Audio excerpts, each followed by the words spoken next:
Today I want to try to talk about Aikido. It's what is it? It's the subject that I have the least knowledge of and practically no experience of personally, but I consider it vitally important because it is primarily, or most significantly, a centering practice. And as I've mentioned a few times before, I consider centering and keeping your attention inwards as being the ways to persuade bullies that you're not a target. You see if they can, if you're already off your centre and your attention is dragged outwards because you're worried about have you done all your homework and all that sort of thing, you're a sitting duck. Or if they only have to apply a little bit of intimidation to drag you off centre and get your attention onto them, they've got you. So these are the things we have to try to work against, to remediate, improve. Centering. I'm going to be all over the place.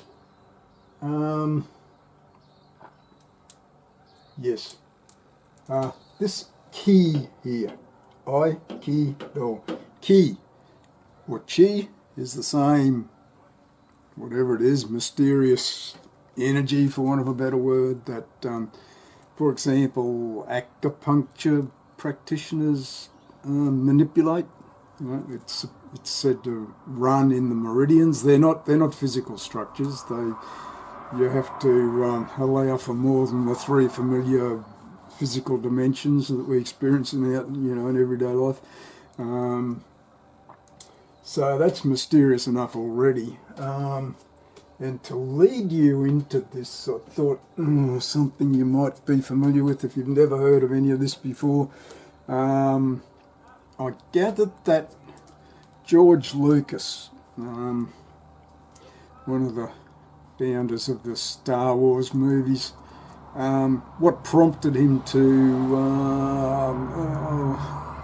go down this track was he saw an Aikido demonstration, and it was so mysterious to him that that's what prompted him to create this Star Wars fantasy story. There's a grain of truth in it, but it quickly goes sideways into fantasy, as entertaining as that may be. But if you've seen a Star Wars movie and you've sort of introduced to this idea that there's some sort of mysterious universal substance that the masters can perceive and manipulate, well, that's where he got the idea. Right. What have I mentioned? What it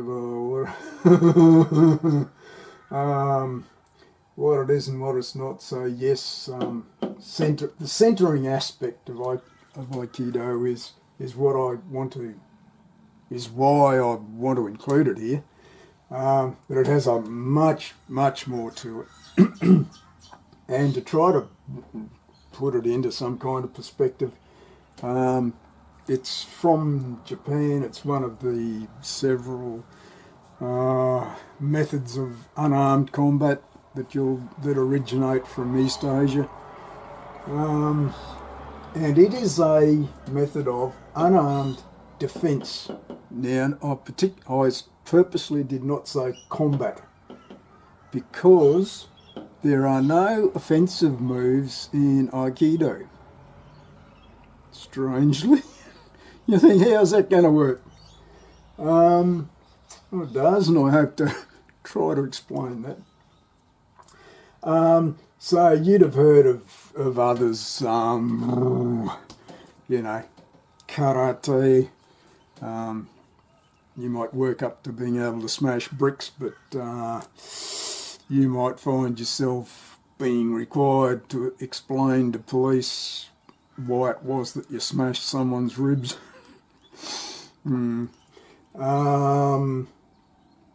Others like, for example, judo. I did a little bit of it when I was young. It's basically a sport. It's highly regulated.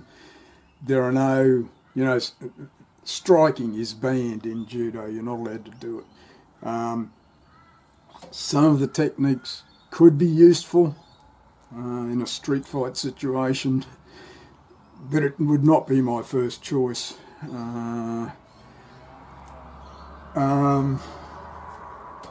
What's another one? I don't want to go too far. If I wanted to recommend what you could learn and practice that would be useful to you in a street fight,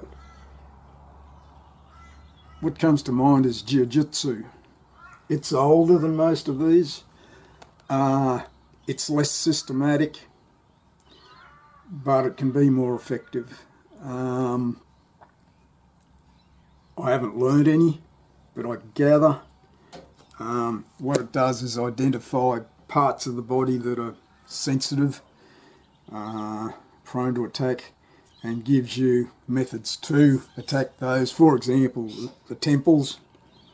You can just jab your fingers in their eyes, here the hand under the nose, a chop to the throat or to the side of the neck, good old rabbit punch behind the ear, all those sorts of things. And you can go all the way down the body and locate spots that are vulnerable.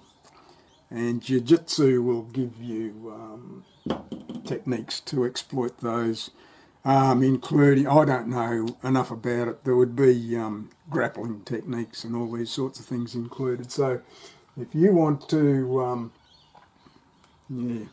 if you want to be a bouncer at the local tavern, I suggest you follow jiu-jitsu, something like that.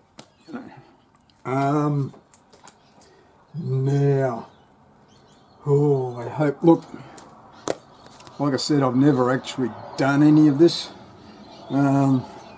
Probably about 30 years ago now. I had heard about it from school days. I'd heard the word. I didn't learn anything of it, didn't follow it up at all. When I recorded the first draft of this video, I just had to launch into it with what I already knew, and I seemed to be implying that one of my excuses for not following this up was that I'd never had an instructor and never had any partners to practice with. So in the interests of sort of substantiating or settling what the answer to that was, I asked Copilot again, which Aikido techniques can be done solo and which require a partner? And here we are, short answer. A surprisingly large portion of Aikido can be practiced solo. Anything involving footwork, body movement, posture, weapons, ukemi, I think that's forward and backward falls, and internal coordination. Anything requiring connection, balance taking, joint manipulation or throws requires a partner. Below is a structured complete breakdown so you can see exactly which techniques fall into each category. So techniques you can practice solo. These are the elements that build Aikido skill even without a partner, and in fact a partner is not much use for most of these. So I'll skip over the Japanese terms. I'm not familiar with most of these. Body movement and footwork. Oh dear, a whole lot of Japanese terms there. You can read through those. So body movement and footwork. This is how you move in relation to someone else that you're interacting with. Second one here, key development exercises. Two aspects to this that I'll mention a bit later. The first thing you have to do is get centered, and then the next thing you do is you extend ki. which is you expand this energy field of yours. So in this category, things like joint rotation, centering exercises, relaxation drills, 1-point tests. I've got another question about that I talk over, and key extension exercises. Third list here, ukami, that's falls and rolls, forward rolls, backward rolls, side rolls, break fall mechanics to a safe degree, that's so you don't hit the ground so hard you hurt something, and rocking drills. 4 is with weapons, the bokken and the jo. Cutting drills, thrusts and sweeps, kata sequences, these are formal movements, footwork integration, and it says here that weapons are one of the best solo Aikido practices. So okay, if you want to follow that up. Shadow Aikido, visualization of techniques. You can run through the shape of techniques without a partner, that is, and these were, I think these were listed a bit further up in Japanese terms, entering angles, hand trajectories, hip turns and center movement. This builds neural patterns even without resistance. Internal skills that are all done solo. 1-point stability, weight underside, mention that again later in the centering section of this. Breath drop again has to do with centering, relaxation under movement, and posture alignment. Yeah, these are all mostly to do with centering. These are the engine, yeah, vitally important. Techniques that do require a partner. These are techniques where the essence is connection, balance taking, or joint manipulation. Joint locks require a partner. There's a whole list of Japanese terms there that I'm not going to attempt to pronounce and don't know the meaning of. Throws, so those are joint locks. These are throws. These are pinning techniques. You can think of those as a bit like grappling, wrestling. Sensitivity and connection skills require tactile feedback, blending, leading, following, kuzushi, breaking balance, and timing against resistance. These cannot be replicated solo. You need a partner for those. So the summary table, this table here is very, very good. There we are. So all these, footwork, all these down this side, can be practiced solo, and in fact a partner is not much use to you there. And the ones that you do need a partner for are these here, joint locks, throws, pins and sensitivity exercises. That's all very good. You could go quite a long way by yourself. If you just work on all these, that'll keep you busy and that will develop a great deal of capability. Unfortunately, you know, if a confrontation in a schoolyard turns physical, these are the things you might find useful, but these take, I'd suggest, years. You know, if you do one session a week, it'd take you years to master enough of those to be useful. What I'm suggesting is that if you have practiced these, those will transform you enough so that if you can walk in through the school gate holding 1 point and having subjected yourself to all this discipline, I would suggest that you won't even register on a bully's radar. They will not even realise you are there.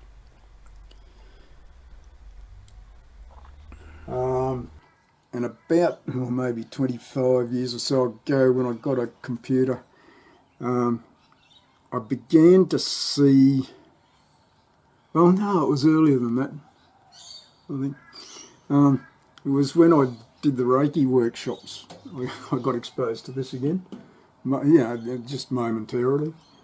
And strangely, or maybe not, because Reiki, Aikido, they have some common ground. So if you've done both, you'd find that they sort of overlap a bit. And that's when I came across it again, and I think that's when I probably got this book. I think I read right through it. I can't remember anything much about it. I'll tell you about a story that I remember from there, if I remember later.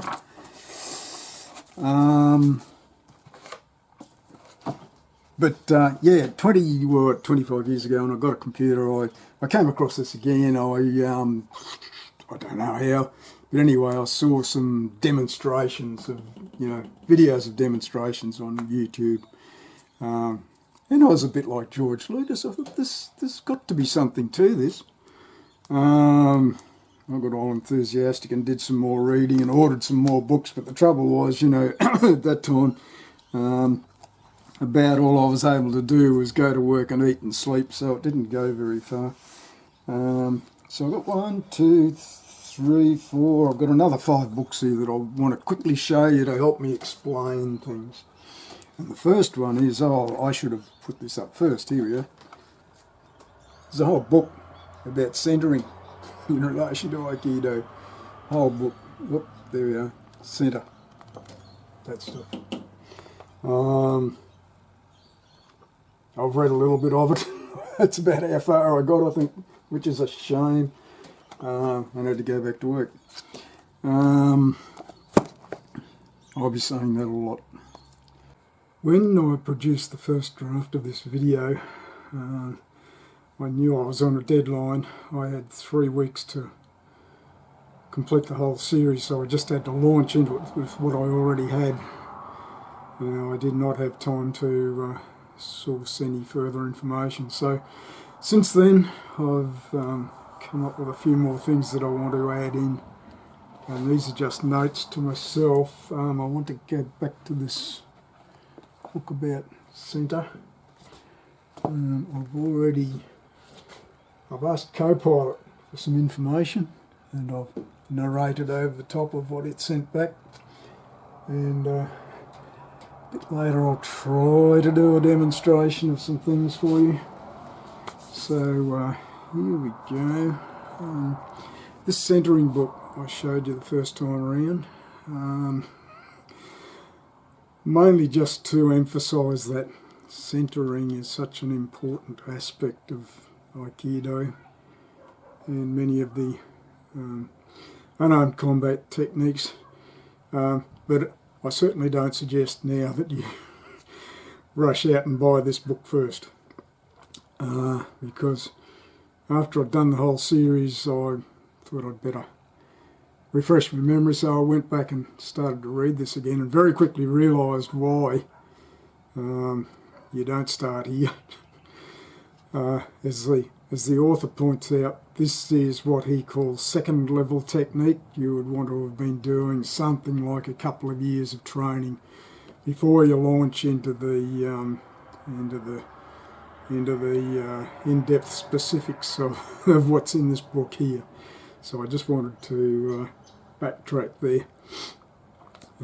Don't rush out and get this after a couple of years perhaps, but just centering, vitally important, and I'll mention some more about that later. And I'll break this video here because I think I'll put these things that I got from Copilot. I've already narrated over those, and I'll put these somewhere else in the video. I'll break this here now and try to get on with the demonstration. Just excuse me a moment. Centre. Philosophy. Yes, this one. Yes. It's got a strange title. Aikido and everyday. Giving in to get your way. You see, it's not just a method of unarmed defence. You can apply the principles of this to just about everything else, which obviously includes when you're in an argument. And what's in here again? I think I must have read this, but I'm going to try to draw some diagrams. The idea is that, you see, if you get into a fight in the schoolyard or in a street brawl or something, someone's attacking you. Don't know how that's going to come out, but anyway, one response is if you fight back. You can meet that head on. You can be fairly sure some damage is going to be done to one or the other or both of you. So, not a good outcome. And then the police arrive and sit you in the lockup overnight until you can be hauled up in front of the magistrate. So, don't know about that. Can if you want to. All right. Here's another option. Someone's attacking you. And this is good. This is okay in an argument. I don't know how you apply it physically. Someone's attacking you. You can stonewall. No, not getting into it. So anyway, Aikido does something different. Not quite sure are we going to be able to see all this. You're being attacked. We've got another geometric shape that can be applied here. Circle. And you don't, one of the first responses in Aikido is to get yourself out of the way. Get yourself out of the way. And you only have to go a little bit off centre. No, wonky looking circle. That'll do. You only have to get yourself a bit off centre, and this will slide around the side and you will spin with it. That's one approach. There are others, but that's I can almost understand that, so that I have to do. And the way that ends up, hopefully if I've got a bit more, I don't know. I can't see my flip screen there well enough, but okay. The way this ends up is here's you, and here's your attacker. They end up around here, and the force of the attack, the momentum, is going this way for both of you. And I said the first thing you do is get yourself out of the way. The next thing you can do, and this applies to arguments as well as to physical combat, get alongside. If you can get alongside, you can have some input into determining which way this momentum goes. So that's got enormous possibilities. Don't ask me to explain this in detail, but one of the things they talk about is blending, and this is where it gets into this. I'll come to that. If you can blend your energy with those, way back at this stage, this is the basis of how you can get this to work.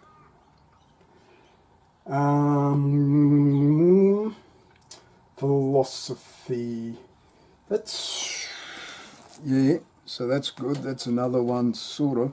And while I'm thinking of it, see, I recommend, this is great for students. My predicament is I don't know how you can train this into young children, although there may be ways, before they have to go to school and mix with all this other stuff. But I would also recommend, if I had control of this, I would include this in teacher training. The chances are that even before something becomes physical, there'll be some kind of energy exchange or verbal exchange between, say, a teacher and a student who's becoming combative.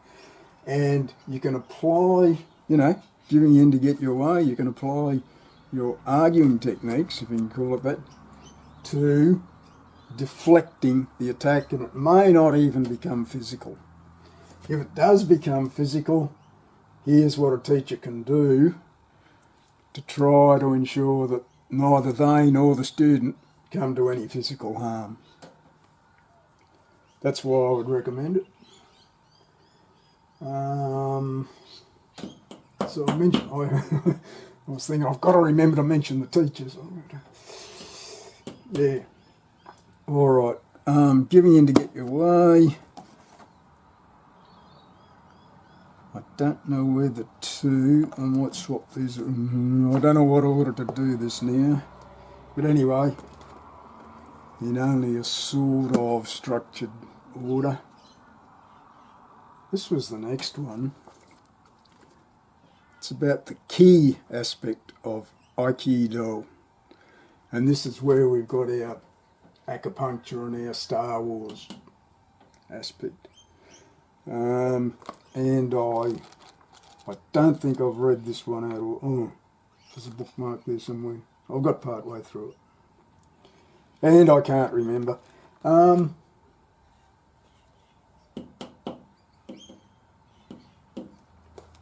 Centering. I don't know whether to mention it now or not. Centering. Centering is so vitally important to this. And my question was, how can I explain to them how you can get centered? Because I've gone off on other tracks.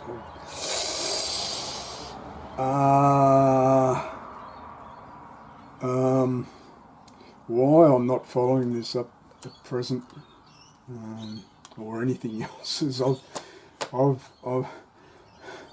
what is it? I'm on a different track, which is I've tried to jump the whole issue. I'm dabbling in. If you saw my presentation on yoga, me being a technician, I've gravitated towards tantric practices, and right now I'm working. If you ask me what I'm practicing, it's officially it's called Shakti Tantra, which will make a lot of people's hair curl. But to me, I need something with enough punch to transform myself and make sure that I can deal with all the stuff out there. Because as I've said elsewhere, once you deal with the stuff inside, the stuff outside becomes easy. So that's the key aspect of Aikido. That's the whole energy thing. And I think it's in here. Yeah, there we are. There's a little diagram of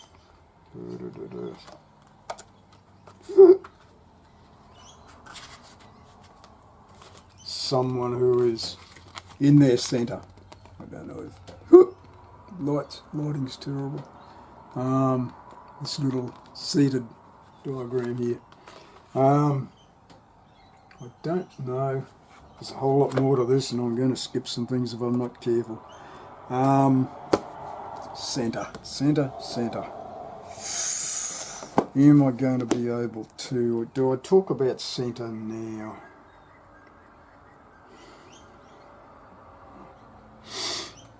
I'll try. I can shift it. I can edit this. I can shift it if I have to. I don't know if I can. You're not gonna see what I'm pointing to. Centre. Physically, your centre is roughly. If you put your index finger in your navel, your fourth finger will be about on the spot on the surface where your centre is. And it's not on the surface, it's halfway between the front and the back. And that will be approximately where your centre of mass is. Your centre of mass. And so, in engineering terms, it makes sense to keep yourself, to be stable, to keep yourself above and below that point. Otherwise, you'll be off balance. Yeah, that's it in simplistic physical terms. What they do, I gather, is you direct your consciousness there, and that's the point that you move from whatever you're doing, any of this. And so, you know, if your school student can walk in through the gate with their attention at their centre, keeping themselves balanced above their centre, they won't even register on the radar of a bully. They're just not susceptible. But achieving that takes quite a bit of learning. Well, practice.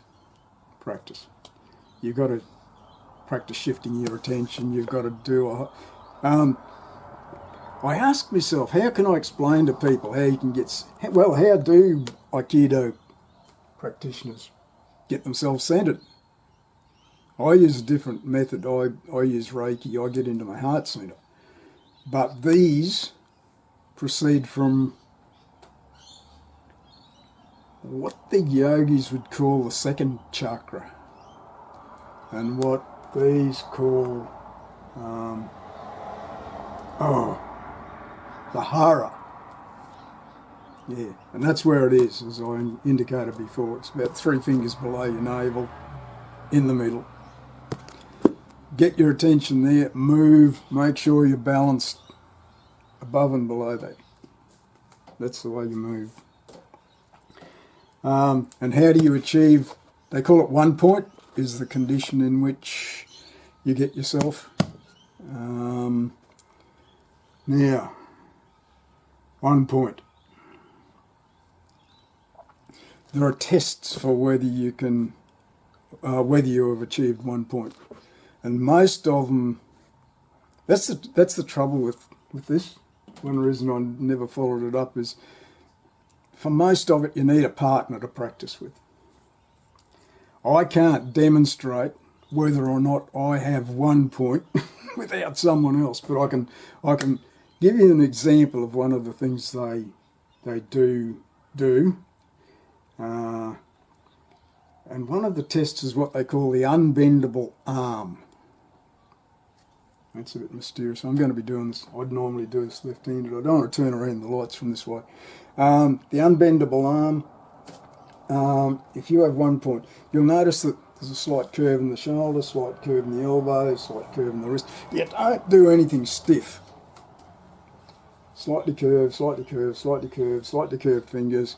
And if you have 1 point and you direct your attention a bit out beyond your fingers and hold it there, you rest your wrist on your partner's shoulder and get them to try to bend that elbow joint. If you have 1 point and your attention remains out here, they won't be able to do it. Note that you're not paying attention to your elbow joint, and this muscle is not that strong. So this is another thing that's very mysterious about it. How on earth have I made my elbow unbendable by putting my attention out here? Don't ask me to explain, but this is one of the things that Gi can do. So yeah, the warm-up exercises that you do before practice will get you into your centre and will get you into this so-called 1 point condition. There are other tests, and I forget what they are. Look, I'll just relate a little story that did impress me, and that's why I'm relating it. And this is where it crosses over with Reiki. I was at one of the workshops, and the master there mentioned Aikido, and sort of everyone said, what's that sort of thing. And she did a demonstration. We were at one of those picnic table things, a concrete, there's a concrete table with concrete forms and a shelter over the top. And she put her hand on the concrete table and asked one of the other people who were attending there to clamp her hand down onto the table. And this was a pretty hefty individual. And we could not see what was happening, and it was not explained. But almost quicker than you could see it, she moved her hand from the top of the table to off the table and left the person trying to hold it down, holding down the top of the table. I've not been able to demonstrate that. I have been able to demonstrate the unbendable arm in a group setting by working from Heart Centre, but I gather that's not what they do. I've never had it explained to me, actually. So anyway, I'm just trying to illustrate some of the potential this has. I had been thinking that in Aikido it was necessary to have a partner in order to test for 1 point. So out of curiosity, I asked co-pilot here, in Aikido, are there any tests for 1 point that can be done solo? And it came back with this. It says, yes, you can test and train 1 point solo, even though classic key tests normally involve a partner. The key is that 1 point is fundamentally a mental physical state, not a partner-dependent skill. The sources you saw describe partner tests, such as push tests, unbendable arm, etc., but they also give enough principles to derive reliable solo diagnostics. Below is a structured set of solo tests grounded in those principles. The concise takeaway: you can test 1 point solo by checking for stability, relaxation, breath settling, and movement originating from the lower abdomen. These include balance tests, posture tests, breath drop tests, and movement initiation tests. This is all new to me. All are consistent with the principles described in key Aikido sources. What 1 point must express based on sources. From the key Aikido descriptions, 1 point is a mental focus in the lower abdomen, 2 to 4 inches below the navel. It's back in the middle of the body. It's not on the front surface. When kept, the body becomes stable, coordinated, calm and relaxed. Movements become powerful without tension. The mind becomes quiet and centered. Any solo test must therefore check for these qualities. So solo test for 1 point. First one, the postural drop test, or the self-stability test. The purpose is to detect whether your weight naturally settles downward. They call that weight underside. When you focus on 1 point, how to do it: stand with your feet shoulder width apart. First focus on your head or chest. Notice micro instability, any slight sway, tension in your shoulders or breath rising. Then shift attention to the lower abdomen. If 1 point is present, you should feel a subtle downward settling, less sway, softer shoulders, breathing naturally dropping lower. This mirrors the partner push test but uses your own proprioception. Breathing naturally dropping lower, I think it mentions it's further down. Yeah, it's the breath drop test. The breath drop test. The purpose is to check whether your breath naturally falls into the lower abdomen. The method is to sit or stand upright, exhale fully and pause. Let the next inhalation come without effort. If you are at 1 point, the breath will expand the lower abdomen first, not the chest. This aligns with the principle that 1 point produces calmness and relaxed posture. the solo version of the unbendable arm. This is normally a partner test, but you can self-test the quality of the arm. The method is to extend your arm forward, focus on the arm itself, you'll feel a tension, then focus on one point and imagine energy extending outward. So yeah, extending or expanding. Your arm should feel softer, lighter, more connected to the torso, and this matches the described mental state of key extension. Walking from one point, the purpose is to check where the movement originates from the lower abdomen. The method is to walk normally for 10 steps, then walk while keeping attention on one point. You should feel steps becoming quieter, less upper body tension, more fluid hip movement. This is consistent with sources. Note that one point improves coordination in walking. Now the balance shift test. Purpose is to detect whether your centre stays stable during weight transfer. The method is to slowly shift weight from left foot to right foot. If a tension is in the head or chest, you'll feel wobble or tension. With the tension at one point, the shift becomes smooth and grounded. There is a mental calmness check, the purpose of which is to test the mental aspect of one point. The method: bring attention to one point, observe whether thoughts quiet down within 5 to 10 seconds. Yeah, the mind likes jumping about. So see whether that settles down. This matches the described mental centering effect. It says here why these tests work. All partner tests described in key Aikido literature rely on observable physical stability and mental calmness. Solo tests simply recreate the internal sensations that accompany these external results. The sources emphasise that one point is fundamentally a state of mind, not a physical location. Therefore, the internal markers, the breath, posture, tension, movement quality, are valid indicators.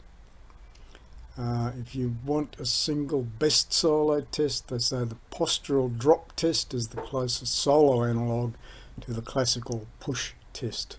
It gives immediate feedback and is easy to repeat daily.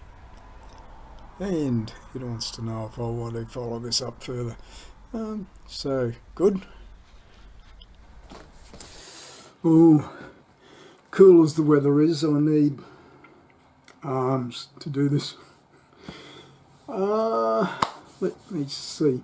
I'll say at the outset, I'm not suggesting you actually do any of this. I just want to do some demonstrations to present you with some ideas. Let me see. You might go into some kind of unarmed combat.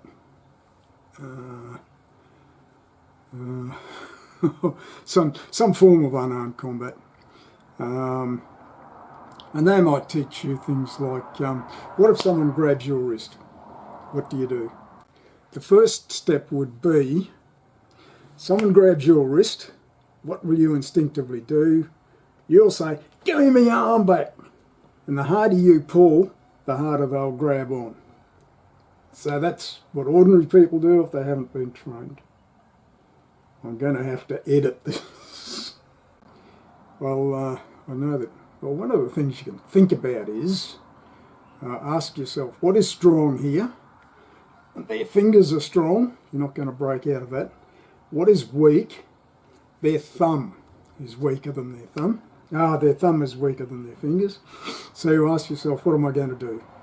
And so I can see this better from my side. No, you're not going to be able to. I'll do it this way. Can I do it this way? Yeah, you can break out against the thumb. Okay, and there's something further you can do from that. You break out against the thumb. Watch this hand. Break out against the thumb, curve it around. You can grab their wrist and now you have control. So these are the kinds of things you may learn in an unarmed defence course.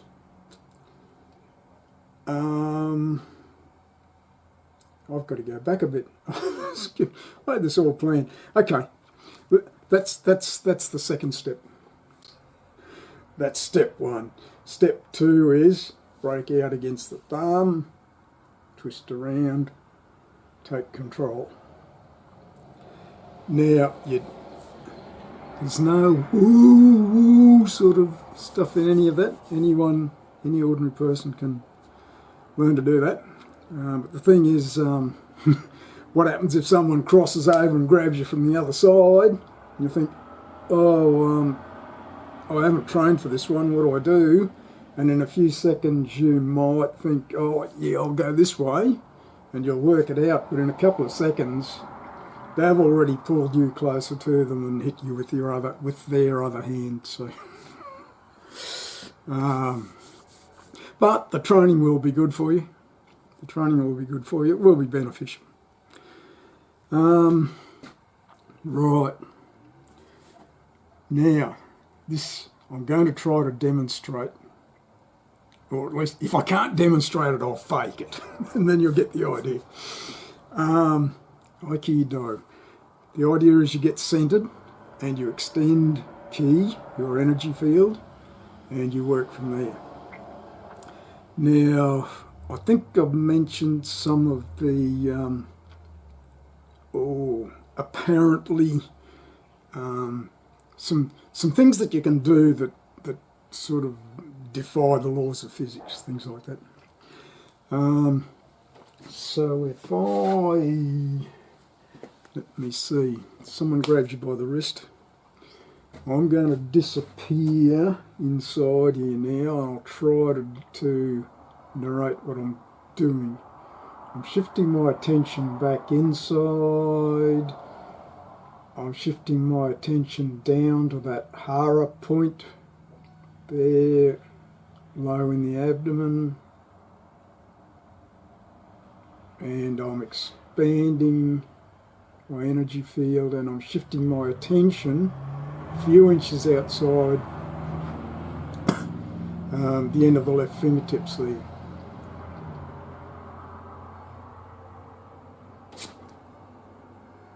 Right. That's the sort of thing you can do. Remember I said in the first step, normally if you pull, they'll just grab harder. If you get yourself centered,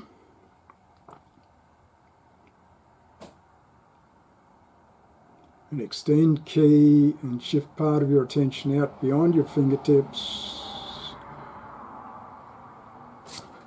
that can happen. On another level, it happens practically instantaneously. You go from there to there instantaneously.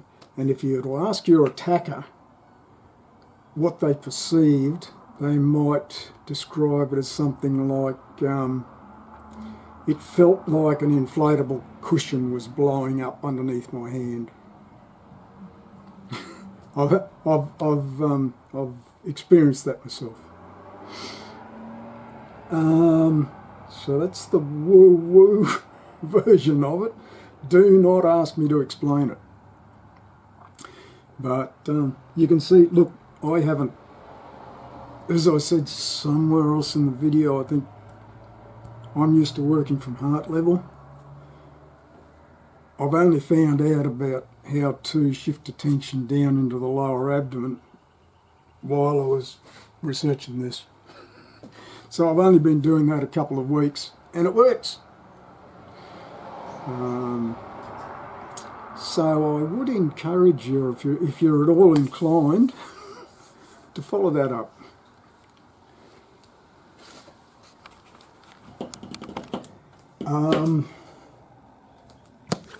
Key, center.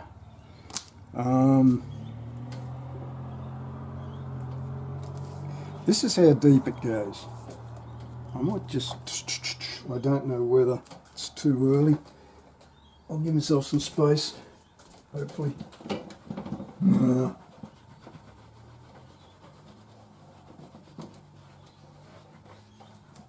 have to do. This is how deep it goes. Here's another little book. The intuitive body. Aikido as a clairsentient practice. This is the other thing that can develop.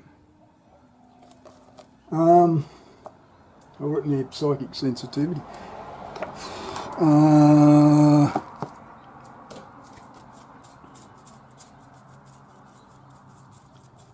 Sensitivity. Yeah, it'll come up again. Again, Star Wars. This is common everywhere. I'm running on it, you are running on it, everyone else is running on it.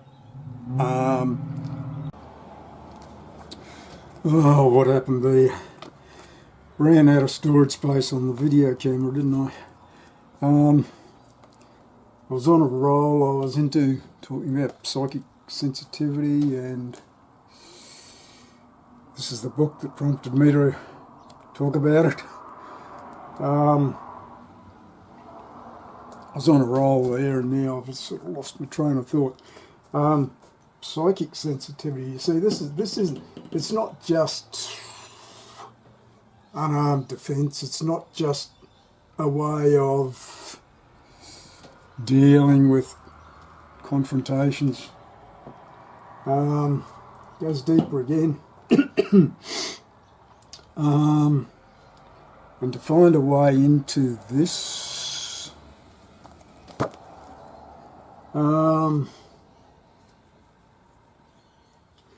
this key, this mysterious life energy stuff.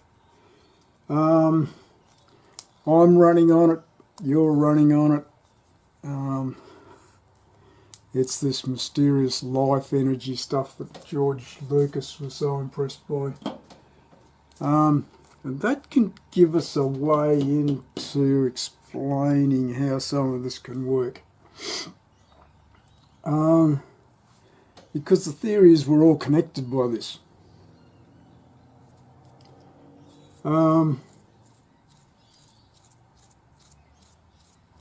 Yeah, alright, I'll tell you a little story. I used to be starter for the swimming club. To cut a long story short, you know what 8-year-old boys are like. 8-year-old boys could not stay still in the month of Sundays, so their starts are horribly ragged. And then we get to the 9-year-old girls. Now, I can't prove this, but it seems to me that 9-year-old girls go about in swarms that are all telepathically linked. They're all aware of what each other are doing, and they do the same things at the same time, all these weird things you may or may not notice. What I noticed as starter was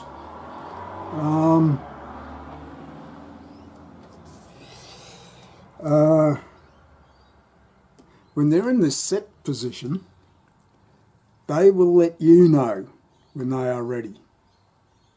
There's a little now moment. And if you can catch that, you get a perfect start. It's like a little ripple, single little ripple on the surface of a still pond. So this is the kind of thing, this is, it's only a little experience, but it convinces me that this does work. And the Aikido practitioners, from what I can see from the demonstrations, make use of this. You see, as soon as your attacker forms an intention to attack, somehow by way of this, there's something in you that is aware of what their intention is, and you can, if you've been trained, you can begin preparing your defence before they've even moved. Now, is that strange or not? If you're 100% materialistic, you'd say, oh, you must have seen something. No, not necessarily. I'd go so far as to say I've seen a demonstration where, if you've got two people squaring off, they'll circle each other trying to convince each other that which one's the bigger dog. But what I've seen is an Aikido practitioner is so tuned in with the energy of the situation that they know what's planned and they know what their defence is going to be, and they can actually invite an attack at a moment of their choosing, so that they are in control.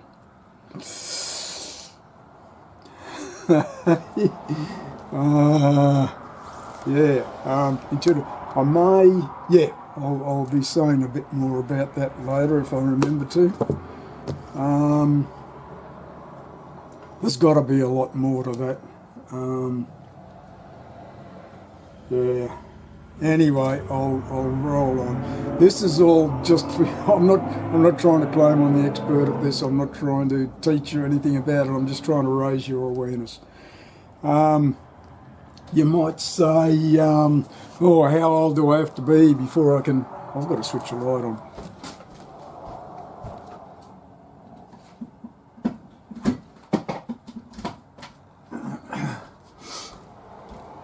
That might be better.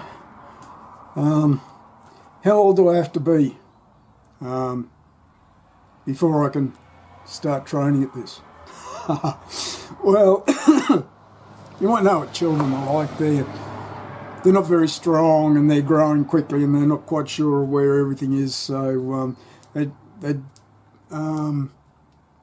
don't have good coordination, and they've got rather poor body awareness. But clumsiness aside, they may have the edge.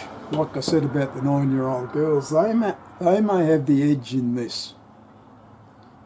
So they'll take to that like ducks to water. And in fact, this is one, again, a book, this is one that I got, Aikido for kids. Again, I would have read it, but I can't remember all about it. But there's basically no age limit. So I was saying before, how do you teach this to children before they have to go and mix with everyone else at school? Well, you know, they may not be proficient at all the techniques, but if you can teach them how to get centered, and how to sense what's going on, they may have enough of an edge to keep themselves out of trouble. That's good. Back to this big one. Why did I put that there? Not important.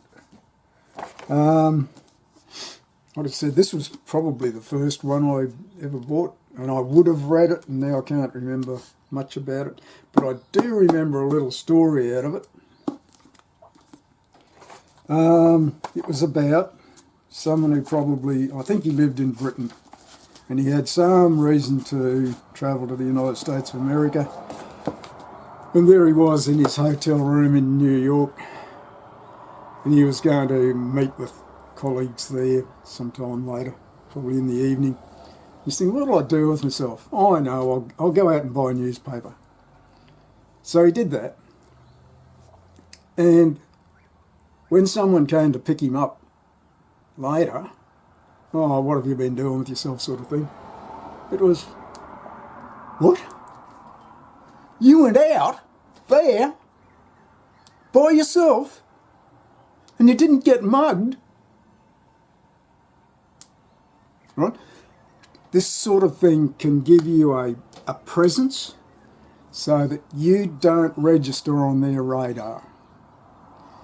It also gives you, and it was out of this book, it can give you a sense of where danger is and all that sort of thing. So, you know, it just shows that if you become adept at this, all sorts of obnoxious people just leave you alone.